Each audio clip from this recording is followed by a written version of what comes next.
Hello and welcome back to LoreKhan. If you paired my last video, the one that you guys very kindly watched, thank you for watching that, about the Thalmor potentially being the canonical winners of the war, and you pair that with today's video, that I don't think Ulfric will be a very good king, boy do I kind of look like a heretic when it comes to the Elder Scrolls V, Skyrim. And I assure you this isn't some kind of Thalmor propaganda, which is what they'd want you to think, but at the same time, I have 4 fundamental reasons for why I don't think Ulfric would make a good High King, and I want to kind of share them with you and kind of get your guys' thoughts. And as always, thank you to those who hit the subscribe button when they truly enjoy the content. But without further ado, let's get right into the information that you guys actually care about. My first and main point here, Ulfric would be a terrible king. And don't get me wrong, I'm not saying his cause shouldn't win. I'm just saying that, ultimately, he's not even a good Jarl.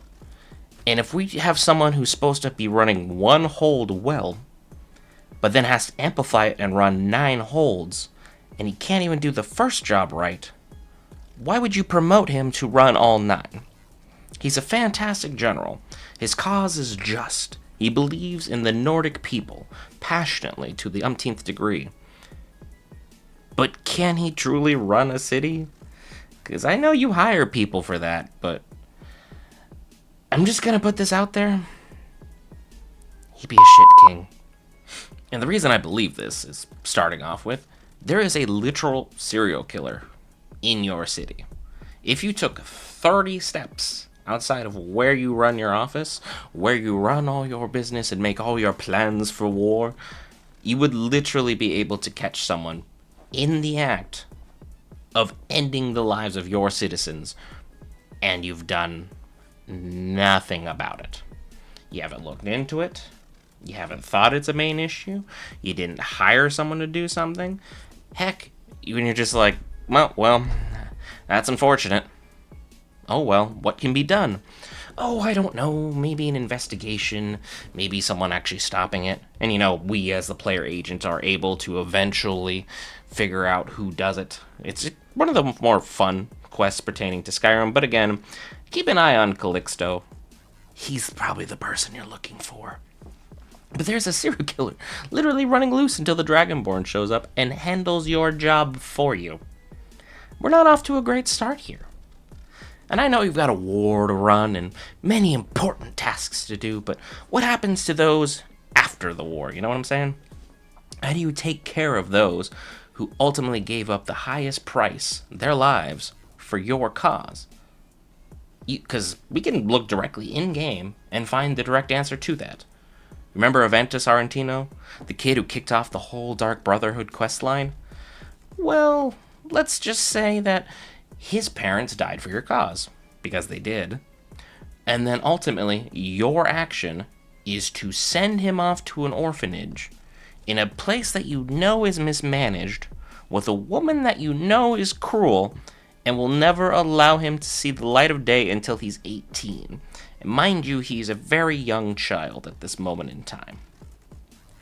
And you thought that this was the best case scenario, just keeping the door locked and saying, no one in this home. Still your property. You just can't live in it. Huh. Not off to a good start, but I'm just going to assume we're off to some bad footing here.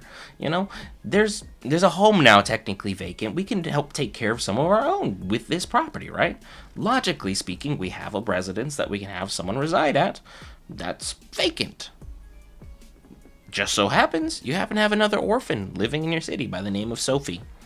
Her parents both went off to win your war. Both ultimately paid the highest price for you, so you can become High King. And they both didn't come back. Now we have a home. We have a kid who needs a place to be. What are we going to do with her? Literally nothing. He doesn't acknowledge her existence. He doesn't acknowledge that she needs a place to stay. He knows that she's selling flowers in the city to make a living and sleeping outside in the snow. Mind you, this is a frozen hellscape, but again, she is outside, tucked in a back alley corner, sort of, living in the snow.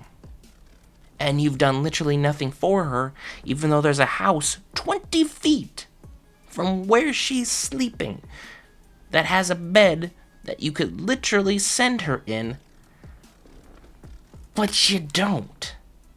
I don't think Aventus would truly care as long as he's able to enact his part of the quest line for us to kick off the Dark Brotherhood, and she wouldn't have to sleep out in the cold.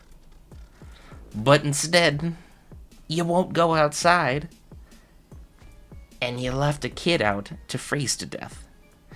We're not off to a great start. But what about the rest of your people? I mean, you have to be looking after somebody, right? Because, I mean, right now we've got 2 orphans out in the snow, plus women are being murdered left, right, and center 30 feet outside your door, and you've done nothing. I'm just going to count that as accidents. There's no way you can be this consistently bad, and people still want you to be the true High King because Skyrim belongs to the Nords. See, I said it. Now you don't have to say it in the comment section. Forced segregation is our next issue. The Grey Quarter. Remember that whole we don't trust the elves thing that you got going on because of the ban of Talos? Well, the ban of your religion is messed up in all entirety because religion should be free for all to practice. However, they do so without imposing other people's suffering. However, you have decided to take things so heinously seriously, you threw the Dark Elves into an area that used to be known as the Snow Quarter and turned it into the Grey Quarter. Why is it called the Grey Quarter? Because it matches the color of the skin of the people in which you forced to reside it. I'm not one to call someone racist lightly. Carries a lot of weight nowadays. But you shouldn't go around calling people who live in a certain area that area's color and then just anything afterwards. Grey Quarter sounds awful. And look, I get it. You hate elves. You have many reasons to hate elves. You have PTSD from elves, and you won't acknowledge that. But to lump them all into some group and refuse to help them with anything that they have going on, and then creating an effective ghetto in your area and forcing them to reside in it? It's not a good look. Oh, and you know how you just hate people that aren't Nords? Well, your whole thing's with elves, right? Just elves. No? You hate Argonians too? The people from Blackmarsh? Why are they forced to live out on the docks? What about what they're doing keeping your city running with all the goods and valuables moving in and out of the city? Do you think it's a good idea to segregate them to outside of the city, but the elves that you hate more, you allow in and force into a ghetto? I know you have many important tasks to do with this war that you started. But shouldn't you look to take care of your own, that if these people are in fact going to be, someone that you can count on to help your city run the best it can, so you have to focus not what's going on inside your hold. We have a bunch of orphans running around, women being murdered, and we aren't taking care of our own. But they're not our own because they're not Nords. So I guess that's how you get out of that one. But forcing the Arconians on the docks and mistreating them to the point that they openly say how bad of a person you are? That's not a great start. Who do these people turn to in order to get the assistance in which you as a Jarl said you would when you said all peoples would be able to be heard and have their opinions valued in your hold?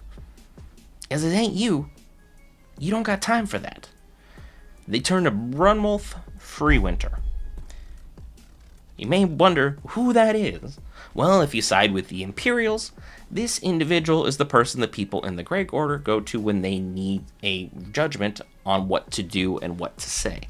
He will listen to their plight, and then in turn, go and talk to Ulfric about it, who will then do nothing because, well, Ulfric. And probably due to the fact that it was 2012 when this game launched, and as far as in-game reactivity, let's just say it's not Baldur's Gate 3. We love Baldur's Gate 3, but again, it was made in 2023, so it's entirely different than what we had back in 2012. Brunwolf will actually become the Jarl of this area. And what is the very first thing he does when he is put in charge as Jarl? He will talk to the Dragonborn to help renovate the Grey Quarter and make it an actually livable part of the city. Because right now he deems it below living situation that anyone should be at. And ultimately the Argonians are happier, the Grey Quarter is happier, and most of the Nords are actually happier.